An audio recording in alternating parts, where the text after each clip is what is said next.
Assalamu alaikum. Today we are to start our general science second lecture, that is about excretory system. Human excretory system will be discussed. Okay, but today we are to study human excretory system. It is our today's topic of discussion from General Science 8th. Human excretory system.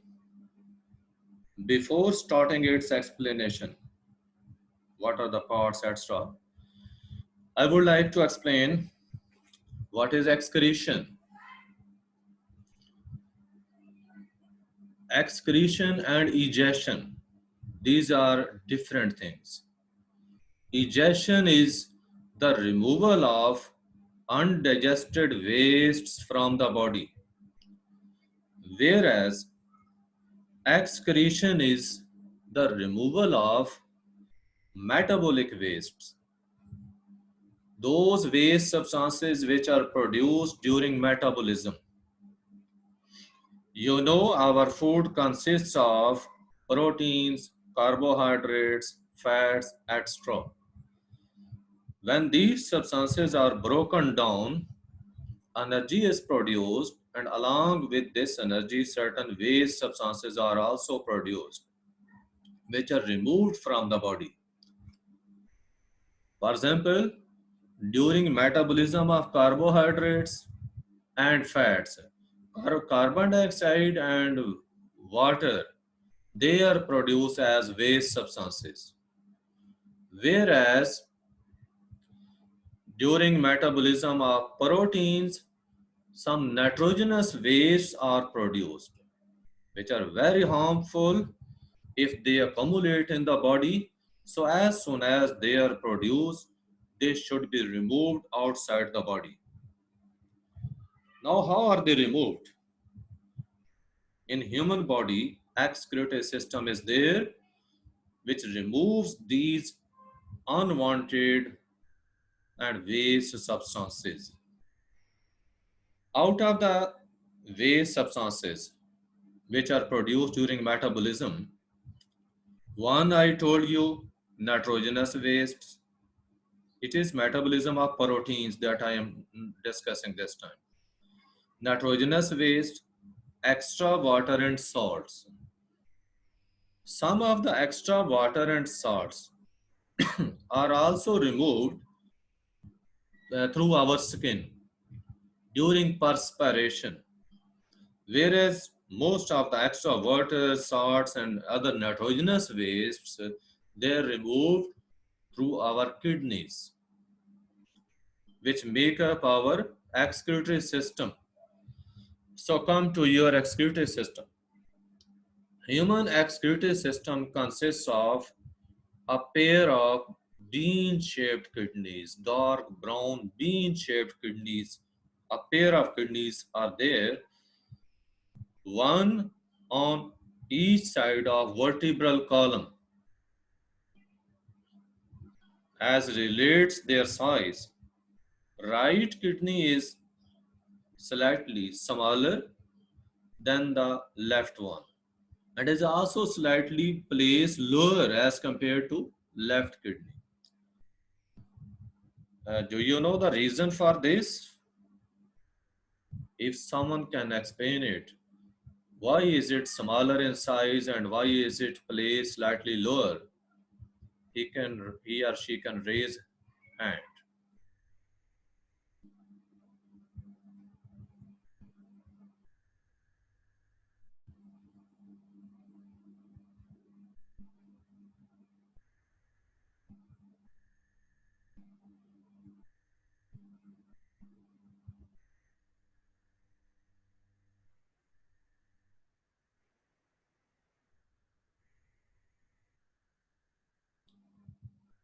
Okay, Imran Nasir. Yes, Imran बेटे, क्या वजह है? कि जो right side की kidney है उसका size भी थोड़ा कम होता है और वो थोड़ी नीचे होती है। आप बता सकते हैं इसकी वजह? आपका हाथ जो खड़ा था, आपने रेस किया। You can speak this time. If you don't have answer, please don't raise your hands.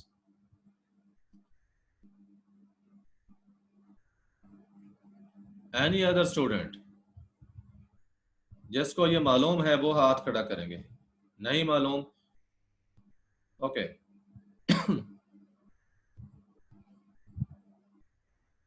Let me check, some other may be there. No one is there. Now you have to listen carefully.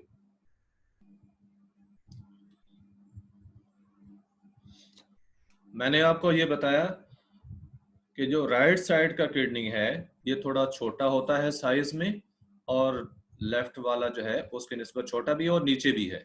तो बेटे याद रखें, इसकी वजह ये है कि right side पे लिवर होता है, राइट साइड पर लिवर होता है, और उस लिवर की वजह से ये जो राइट साइड का किडनी है ये साइज में भी थोड़ा छोटा है और थोड़ा नीचे भी होता है।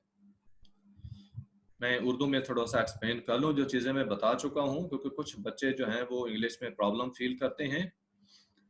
मैं अभी तक ये बता चुका हूँ कि जब मेटाबॉलिज्म होता है तो उसके दौरान नाइट्रोजनस वेस्ट सब्सटेंसेस पैदा होते हैं प्रोटीन के मेटाबॉलिज्म से, और कार्बोहाइड्रेट और फैट्स के मेटाबॉलिज्म से कार्बन डाइऑक्साइड और वाटर प्रोड्यूस होते हैं।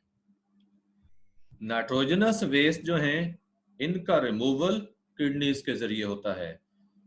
जो ह्यूमन एक्सक्रीटरी सिस्टम है इसमें दो किडनीज होते हैं जो कि वर्टिब्रल कॉलम यानी रीढ़ की हड्डी के दोनों तरफ जो है वो मौजूद होते हैं। राइट साइड वाला जो किडनी है ये थोड़ा सा नीचे होता है और साइज में भी थोड़ा सा छोटा होता है। उसके बाद फ्रॉम ईच किडनी जो है एक ट्यूब निकलती है, that is called ureter. This ureter from each side descends down and enter into urinary bladder. Both ureters enter into urinary bladder, which is a muscular sac, and it collects the urine.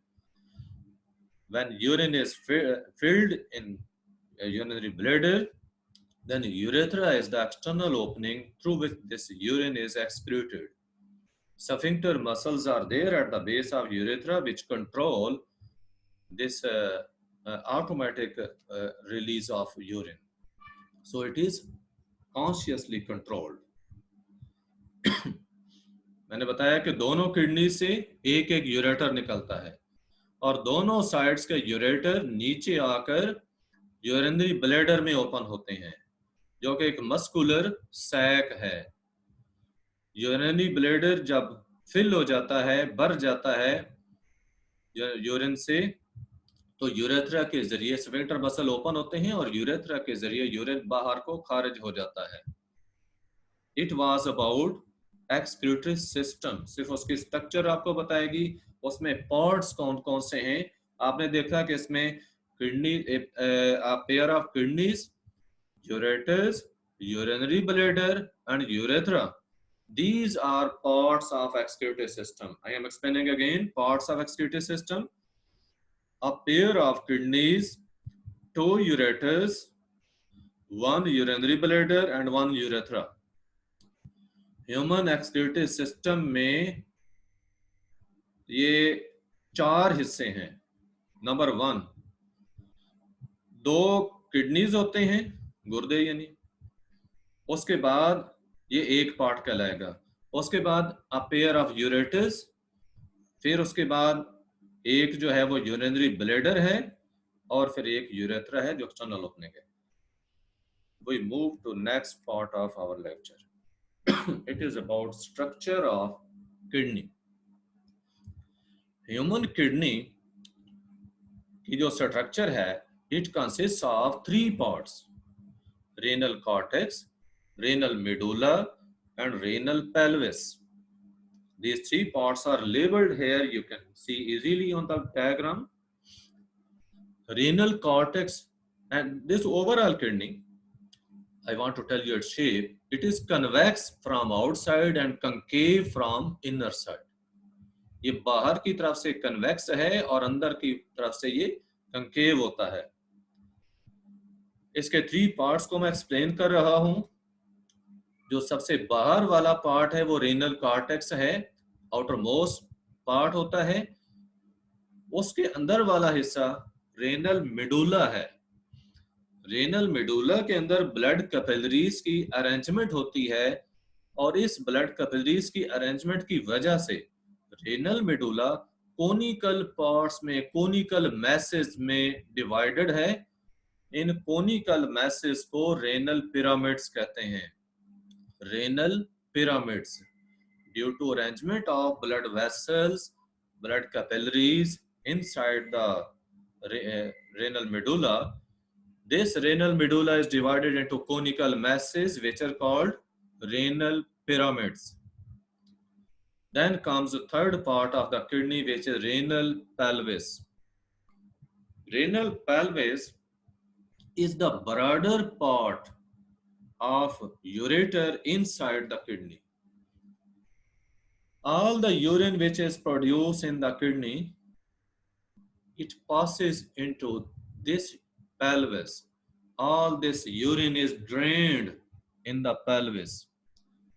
I explained you renal tubule, which is the nephron that produces this urine, and each nephron and is collecting duct, and collecting duct opens into renal pelvis. तो सारे का सारा urine जो है वो renal pelvis में drain हो जाता है. Next is the structure of neuron. This neuron is the structural and functional unit of kidney. Each kidney consists of around about a million of neurons. Now each neuron has 2 parts, renal corpuscles and renal tubule. Renal corpuscle consists of glomerulus and Bowman's capsule, whereas renal tubule consists of 3 parts, proximal tubule, loop of Henle, distal tubule. बेटे मैंने आपको बताया कि nephron जो कि structural और functional unit है kidneys का, हर नेफ्रॉन के 2 हिस्से होते हैं, एक रेनल कॉर्पसल और दूसरा रेनल ट्यूब्यूल. रेनल कॉर्पसल के आगे 2 पार्ट हैं जिसमें एक बोमेंस कैप्सूल है और एक ग्लोमेरुलस है. इनको मैं एक्सप्लेन करता हूं. उसके बाद जो रेनल ट्यूब्यूल है उसके 3 हिस्से हैं, एक प्रॉक्सिमल ट्यूब्यूल है, एक लूप ऑफ हेनले आता है और उसके बाद डिस्टल ट्यूब्यूल है. ये डिस्टल ट्यूब्यूल आगे कलेक्टिंग डक्ट में एंटर हो रही है. सारी जो नेफ्रॉन्स हैं वो एंड, उनका जो डिस्टल एंड होता है, जो डिस्टल ट्यूब्यूल है उनका पार्ट, वो कलेक्टिंग डक्ट में ओपन होती हैं और यूरिन कलेक्टिंग डक्ट में ड्रेन कर देती हैं. ये कलेक्टिंग डक्ट आगे उसमें पेल्विस में यूरिन को ड्रेन करती है. Now we are to explain function of kidney. Function of kidney will be explained regarding glomerular function, renal corpuscle function and renal tubule function. I mean function of whole nephron, it will be there discussed here. According to your book, this diagram is given. In this diagram, few confusions will be there. I shall explain it. Kidney के function में बेटे जैसा मैंने बताया कि nephron ही उसका structural और functional unit है. तो हर नेफ्रॉन का जो ये पार्ट यहाँ पे आप देख रहे हैं, ये रेनल कॉर्पसल है. और इस रेनल कॉर्पसल में अभी जो हिस्सा, ये मैं आपको हाईलाइट करके शो करता हूं ताकि वाज़ेह हो जाए कि कौन सा हिस्सा है इसका. ये मैं स्पॉटलाइट से शो कर रहा हूं. ये जो इस वक्त आप देख रहे हैं ये बोमन कैप्सूल है, ये स्पॉटलाइट जिसके ऊपर मैं मूव कर रहा हूं ये सारा बोमन कैप्सूल है। रेनल कार्पसल का पहला हिस्सा बोमन कैप्सूल जो कि एक कप शेप्ड स्ट्रक्चर होती है and it surrounds this cluster of capillaries. ये जो अभी आप देख रहे हैं ये क्लस्टर ऑफ कैपिलरीज ये ग्लोमेरुलस कहलाता है। This glomerulus that is cluster of capillaries. अब ये क्लस्टर ऑफ कैपिलरीज बनता कैसे है? इसमें बेटे रेनल आर्टरी जो किडनी में दाखिल होती है वो रेनल आर्टरी आगे छोटी ब्रांचेस में डिवाइड होती है। ये रेनल आर्टरी शो की है यहाँ पे। तो रेनल आर्टरी असल में डायरेक्ट बोमन कैप्सूल में नहीं जा रही, ये छोटी छोटी ब्रांचेस में डिवाइड होती है। इनको वैसे ब्रांचेस को मैं एक और डायग्राम इसमें मैंने ऐड की हुई है उससे मैं एक्सप्लेन कर देता हूँ। अभी आप देखें इस डायग्राम के अंदर ये आप देख रहे हैं इंटरलोब्यूलर आर्टरी, ये जिसके ऊपर मैं स्पॉटलाइट अभी मूव कर रहा हूं। ये जो रेनल आर्टरी किडनी में एंटर होती है वो आगे डिवाइड हो जाती है इंटरलोब्यूलर आर्टरीज में। ये नेम आपको नजर आ रहा है यहाँ पे, इंटरलोब्यूलर आर्टरीज। ये इंटरलोब्यूलर आर्टरीज जो हैं ये आगे डिवाइड होती हैं इनमें आफ्रेंट आर्टरियोल्स में। ये इसमें एक और चीज मैं ऐड कर देता हूं, वैसे आपके यहाँ तो बुक में ये भी नहीं है, इंटरलोब्यूलर भी नहीं है। इंटरलोब्यूलर से भी पहले एक आर्टरी आती है जिसको कहते हैं आर्कुएट आर्टरी। आर्कुएट आर्टरी जो है वो इसमें डिवाइड होती है इंटरलोब्यूलर आर्टरीज में, और इंटरलोब्यूलर आर्टरीज आगे आफ्रेंट आर्टरियोल्स बनाती हैं। ये आफ्रेंट आर्टरियोल जो है वो बोमन कैप्सूल में एंटर होती है और उसके बाद जब बोमन कैप्सूल में एंटर होती है तो छोटी छोटी कैपिलरीज में डिवाइड हो जाती है, ये ग्लोमेरुलस है। फिर वो कैपिलरीज आपस में मिलकर ये इफरेंट आर्टरियोल बनाती हैं, ये जो आप यहाँ पे देख रहे हैं। ये इफरेंट आर्टरियोल आगे ब्लड कैपिलरीज का एक नेटवर्क बना देता है इस पूरी नेफ्रॉन के अराउंड, और इन ट्यूब्यूल्स के इन कैपिलरीज के अंदर जो ब्लड है उसके दरमियान और रेनल ट्यूब्यूल में जो ग्लोमेरुलर फिल्ट्रेट होता है उसके दरमियान एक्सचेंज होता है सब्सटेंसेस का।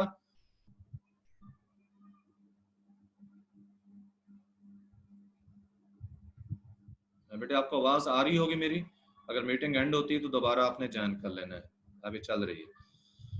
तो ये ब्लड जो है आर्ट्रियोल्स के अंदर है, बाद में ये आर्टरीज बनी है, ये आपस में मिलकर ये वेन्योल बना रही हैं।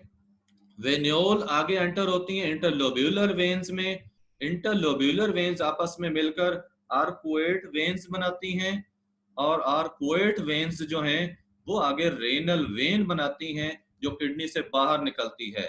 ये बेटे इसकी असल स्ट्रक्चर थी जिसको मैंने अभी एक्सप्लेन किया।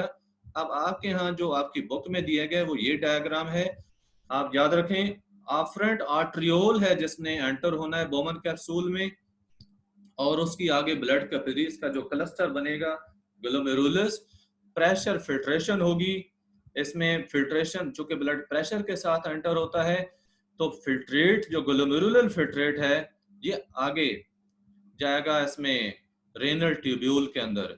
यहाँ से आगे अब रेनल ट्यूब्यूल शुरू हो रही है, और ये जो रेनल इसमें आफ्रेंट आर्टरियोल से जो कैपिलरीज बनती हैं ये कैपिलरीज आपस में जॉइन होकर आगे बनाएंगी इफरेंट आर्टरियोल।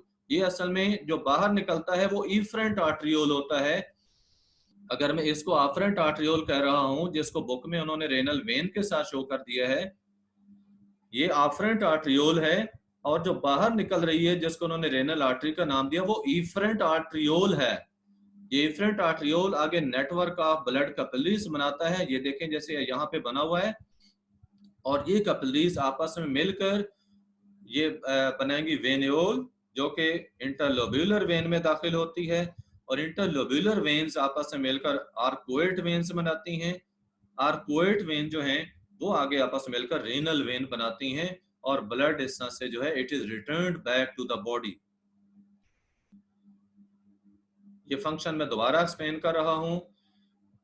ब्लड जो किडनीज में रेनल आर्टरी के जरिए आता है, रेनल आर्टरी आगे डिवाइड हो जाती है आर्कोएट आर्टरीज में। आर्कोएट आर्टरीज जो हैं वो आगे इंटरलोब्यूलर आर्टरीज बनाती हैं। इंटरलोब्यूलर आर्टरीज से आगे आफरेंट आर्टरियोल्स बनते हैं, और हर आफरेंट आर्टरी, आफरेंट का मतलब है आने वाला और ईफरेंट का मतलब है निकलने वाला, जाने वाला। तो आफरेंट, हर आफरेंट आर्टरियोल ग्लोमेरुलस बनाता है बोमन कैप्सूल के अंदर, और उसके बाद इसकी कैपिलरीज आपस में मिलकर इफरेंट आर्टरियोल बनाती हैं। ये इफरेंट आर्टरियोल एक पूरा नेटवर्क बनाता है इस ट्यूब्यूल के बाहर, और उस नेटवर्क ऑफ ट्यूब्यूल्स के अंदर, नेटवर्क का कैपिलरीज के अंदर ब्लड है, उसके दरमियान और इस रेनल ट्यूब्यूल के दरमियान एक्सचेंज ऑफ सब्सटेंसेस होता है। उसके बाद ये सारी कैपिलरीज आपस में मिलकर वेन्योल बनाती हैं। वेन्योल्स आपस में मिलकर इंटरलोब्यूलर वेन्स बनाती हैं। इंटरलोब्यूलर वेन्स मिलकर आर्कोएट वेन्स बनाएंगी, और आर्कोएट वेन्स आपस में मिलकर रेनल वेन बनाती हैं। रेनल वेन किडनी से बाहर निकलती है और पूरी बॉडी में जो है ब्लड वापस चला जाता है। जो हमारा वेना केवा है, इंफीरियर वेना केवा, ये उसमें एंटर होती है और वो आगे ब्लड को हार्ट में पहुंचाएगी, हार्ट से पूरी बॉडी में डिस्ट्रीब्यूट होगा। ये बेटे मैंने आपको अभी तक ये बताया है कि ब्लड ग्लोमेरुलस तक आया था। इसके बाद जब यहाँ पे फिल्ट्रेशन होती है तो फिल्ट्रेट इस ट्यूब के अंदर जाता है। ये जो आप फर्स्ट कन्वोल्यूटेड पार्ट देख रहे हैं, ये इसका प्रॉक्सिमल पार्ट है रेनल ट्यूब्यूल का, इसके अंदर जाता है। इसके बाहर जो कैपिलरीज का नेटवर्क है, तो इस फिल्ट्रेट में से वाटर मोस्टली जो है वो रीअब्सॉर्ब हो जाता है इन कैपिलरीज के अंदर। उसके बाद ये यूरिन, यहाँ पे यूरिन अभी वो नहीं बना, हम उसको ग्लोमेरुलर फिल्ट्रेट कहेंगे। वो इस लूप ऑफ हेनले में आता है, और लूप ऑफ हेनले के अंदर से जब वो पास हो रहा होता है, ये मैं आपकी बुक की भी डायग्राम करूं ये ताकि लूप ऑफ हेनले क्लियर हो जाए। It is without capillaries network. इस लूप ऑफ हेनले के अंदर से जब वो पास हो रहा होता है तो जरूरत के मुताबिक उसको थिक या थिन किया जाता है, क्योंकि इसके बाहर भी कैपिलरीज का नेटवर्क है। अगर यूरिन ज्यादा गाढ़ा हो चुका होता है तो कैपिलरीज में से वाटर उसमें ऐड हो जाता है, और अगर ज्यादा हो तो इसमें से और पानी बाहर निकल जाता है, कैपिलरीज में अब्सॉर्ब हो जाता है। ये रीअब्सॉर्प्शन कहलाती है। इसके बाद ये फिल्ट्रेट जो सेकंड कन्वोल्यूटेड पार्ट है नेफ्रॉन का, ये जो डिस्टल ट्यूब्यूल है उसमें एंटर होता है, और जब डिस्टल ट्यूब्यूल में एंटर होगा उसके बाहर भी कैपिलरीज का नेटवर्क है। आप दूसरी डायग्राम में देखें, उसके बाहर भी कैपिलरीज का नेटवर्क मौजूद है। वहां अगेन रीअब्सॉर्प्शन होती है, और उसके बाद जब यूरिन यहाँ पे इसके आखिरी हिस्से में पहुंचता है तो मुकम्मल तौर पर वो यूरिन बन चुका होता है, और कलेक्टिंग डक्ट के अंदर वो नेफ्रॉन एंटर हो जाती है, यानी उसका जो डिस्टल एंड है वो कलेक्टिंग डक्ट में एंटर हो जाता है। ये देखें, ये सारी कलेक्टिंग डक्ट है, और इसमें ये जो दूसरे एंड्स आप देख रहे हैं, इधर से और नेफ्रॉन्स इसमें एंटर होती हैं, और सारे का सारा यूरिन कलेक्टिंग डक्ट्स में आएगा। कलेक्टिंग डक्ट्स आगे रेनल पेल्वस में एंटर होती हैं। ये जो आपने किडनी के अंदर ये वाला जो ब्लू रीजन आपको नजर आ रहा है, रेनल पेल्वस, इस पेल्वस के अंदर वो यूरिन आ जाता है, और रेनल पेल्वस से आगे ये देखें, ये यूरेटर निकल रहा है। इस यूरेटर के अंदर आएगा। आपने इधर यूरेटर को वासे देखा हुआ है, ये यूरेटर लेफ्ट किडनी से आ रही है, ये वाली यूरेटर राइट किडनी से आ रही है। दोनों यूरेटर्स जो हैं यूरिन को यूरिनरी ब्लैडर में एंटर कर देती हैं, और जब यूरिनरी ब्लैडर भर जाता है यूरिन से, तो यहाँ पे स्फिंक्टर मसल्स होते हैं जो कि हमारे कॉन्शियसली कंट्रोल्ड हैं, हम उनको कंट्रोल कर सकते हैं। तो वो रिलैक्स होते हैं और यूरेथ्रा के जरिए यूरिन बाहर खारिज हो जाता है। उसके बाद हम डिस्कस करते हैं किडनी के कुछ प्रॉब्लम्स जो आते हैं। स्टोन फॉर्मेशन कैसे होती है किडनी में। किडनी में बेटे जो चूंकि इसने नाइट्रोजनस वेस्ट को और साल्ट्स को रिमूव करना होता है, अगर ये वाटर की कमी हुई है, वाटर के अंदर चूंकि डिजॉल्व फॉर्म में ये रिमूव होते हैं, किसी न किसी तरीके से अगर किडनीज जो हैं वो साल्ट्स को रिमूव नहीं कर पाते, नाइट्रोजनस वेस्ट को और एक्स्ट्रा साल्ट्स को, जो कि मोस्टली कैल्शियम साल्ट्स होते हैं, तो वो किडनी के अंदर स्टोन फॉर्मेशन करते हैं, स्टोन बनना शुरू हो जाता है। जब स्टोन बनता है, this stone formation disturbs the normal functioning of kidneys and these stones may pass on to ureter and urinary bladder and cause various problems. Kidneys जब सही तौर पर नाइट्रोजनस वेस्ट को और एक्स्ट्रा सॉल्ट्स को खारिज नहीं कर पाते तो स्टोन फॉर्मेशन होती है। जब स्टोन्स बन जाते हैं किडनीज के अंदर तो उस किडनी की फंक्शनिंग नॉर्मल नहीं हो सकती, किडनीज अपना काम नहीं कर सकते। अब ये जो स्टोन्स बनते हैं किडनीज में, हम इनको रिमूव कैसे कर सकते हैं? अगर तो हूँ स्मॉल साइज अगर ये स्टोन्स हों तो ये पानी के अंदर डिजॉल्व होकर पानी के जरिए ही जो यूरिन खारिज होता है तो यूरिन के रास्ते खारिज हो जाते हैं। अगर ये मीडियम साइज्ड हों तो मीडियम साइज होने की सूरत में ये स्टोन्स जो हैं वो लिथोट्रिप्सी के जरिए खारिज होते हैं। लिथोट्रिप्सी टेक्निक है जिसके जरिए शॉक वेव्स इन स्टोन्स के ऊपर बम्बार्ड की जाती हैं और वो शॉक वेव्स इन स्टोन्स को बारीक बारीक पीसेस में तोड़ देती हैं और ये छोटे ज़रात यूरिन के रास्ते खारिज हो जाते हैं। और अगर थर्ड केस हो कि लार्ज स्टोन्स हों, बड़े स्टोन्स हों, तो वो फिर ना यूरिन के रास्ते खुद खारिज होते हैं ना वो लिथोट्रिप्सी से होते हैं। उनके जरिए उनके लिए फिर सर्जरी करनी पड़ती है, वो ऑपरेशन के जरिए ही निकाले जाते हैं।